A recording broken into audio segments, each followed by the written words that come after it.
आशुतोष शशांक शेखर चंद्रमौली चिदंबरा। कोटि कोटि प्रणाम शंभु कोटि नमन दिगंबरा। कोटि नमन दिगंबरा। ओम नमः शिवाय। नमस्कार दोस्तों, आध्यात्म कथा में आप सभी का स्वागत है और श्रावण मास की इस कथा श्रृंखला में भी। आज की कथा है माँ पार्वती के जन्म की, तपस्या की और शिव से पुनः मिलन की, तो अंत तक जरूर बने रहें।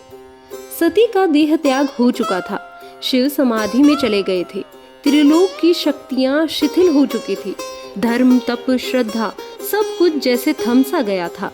देवताओं को चिंता थी, जब तक शिव पुनः गृहस्थ नहीं होते तब तक सृष्टि में संतुलन नहीं लौटेगा।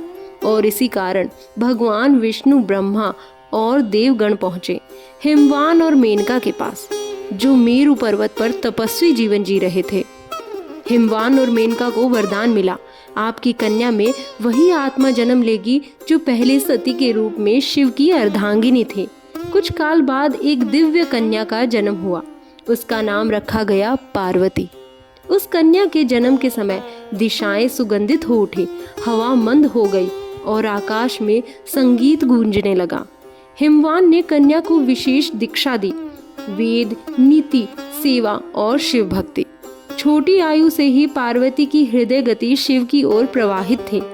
एक दिन भगवान शिव गौरवर्ण भस्मधारी त्रिनेत्रधारी अपनी समाधि से कुछ काल के लिए बाहर निकले। वे कैलाश छोड़कर पृथ्वी पर विचरण कर रहे थे। उन्हीं दिनों पार्वती अपने पिता के साथ उन्हें फल फूल और जल अर्पित करने जाया करती थी। पार्वती ने पहली बार उन्हें पुष्प चढ़ाते हुए देखा और हृदय में सहज प्रेम उमड़ पड़ा। परंतु शिव अब भी विरक्त थे, उन्होंने पार्वती को देखा तक नहीं। वे केवल समाधिस्थ रहते और यज्ञ स्नान के बाद वापस ध्यान में लीन हो जाते। देवताओं ने यह देखकर एक योजना बनाई, यदि शिव विवाह नहीं करेंगे तो संसार का संतुलन बिगड़ जाएगा। उन्होंने कामदेव को भेजा कि वह जाकर शिव का ध्यान भंग करे। कामदेव ने वसंत ऋतु का आह्वान किया, चारों ओर सुगंध, पुष्प वर्षा, मधुर संगीत फैलाया। फिर वह पहुंचा भगवान शिव के पास और अपने पुष्प बाण से शिव को विचलित किया, परंतु शिव की समाधि टूटी, तीसरा नेत्र खुला और कामदेव भस्म हो गया। देवताओं में भय फैल गया, रति विलाप करने लगी और पार्वती कांप गई। लेकिन शिव क्रोधित नहीं थे, वे बोले, कामदेव ने जो किया वो किसी हित के लिए किया। मैं रति को वचन देता हूँ, वह पुनः जन्म लेंगे। और शिव वापस ध्यान में लीन हो गए। अब पार्वती ने निश्चय किया, मैं शिव को पति रूप में प्राप्त करूंगी, पर अपनी तपस्या से। उन्होंने अपने माता पिता से अनुमति ली और अकेली हिमालय की गुफा में तपस्या करने लगी। प्रथम वर्ष केवल फलाहार किया, द्वितीय वर्ष केवल सूखे पत्तों पर निर्वाह किया, तृतीय वर्ष केवल जल पर आश्रित रही, चतुर्थ वर्ष वायु पर केवल प्राणायाम, पंचम वर्ष पूर्ण निर्जल निराहार केवल ध्यान। वर्षों बीत गए, पर्वत पिघल गए, वृक्ष झुक गए, पर पार्वती अड़िग रही। उनके शरीर पर धूल जम गई थी, परंतु आंखों में केवल भोलेनाथ की छवि थी। भगवान शिव ने अंततः पार्वती की तपस्या स्वीकार की, पर उन्होंने परीक्षा ली। एक ब्राह्मण का रूप लिया और पार्वती के सामने आए। वो बोले, हे कन्या, तुम कैसी तपस्या कर रही हो? जिस शिव के लिए तुम यह सब कर रही हो वे तो अघोरी हैं, मासानवासी हैं, वे तो भूतों के संग रहते हैं, क्या वे तुम्हारे योग्य हैं?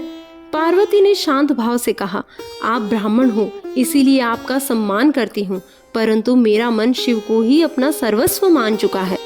वो जैसे भी हैं, मेरे लिए वे ही भगवान है, प्रियतम है और जीवन है। शिव मुस्कुराए, अब उन्हें कोई संदेह न था।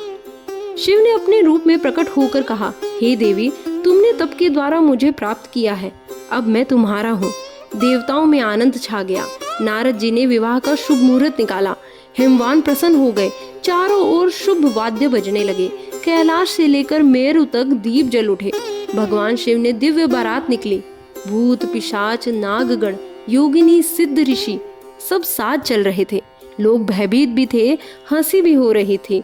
परंतु जब शिव ने मंडप में प्रवेश किया तो सारा ब्रह्मांड झुक गया। शिव और पार्वती का विवाह हुआ दिव्य अग्नि के सम्मुख, सप्तपदी के साथ। शिव ने पार्वती का कर स्पर्श किया। यह पुनर्मिलन नहीं था, यह अनादि शिव और अनंत शक्ति का पुनः संयोग था।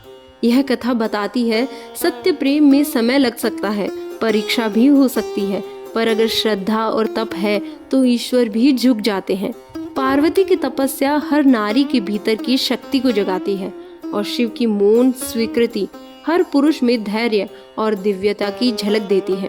अगर ये कथा आपको पसंद आई हो तो इस वीडियो को लाइक करें, कमेंट में हर हर महादेव जरूर लिखें और अगली कथा के लिए चैनल को सब्सक्राइब करें।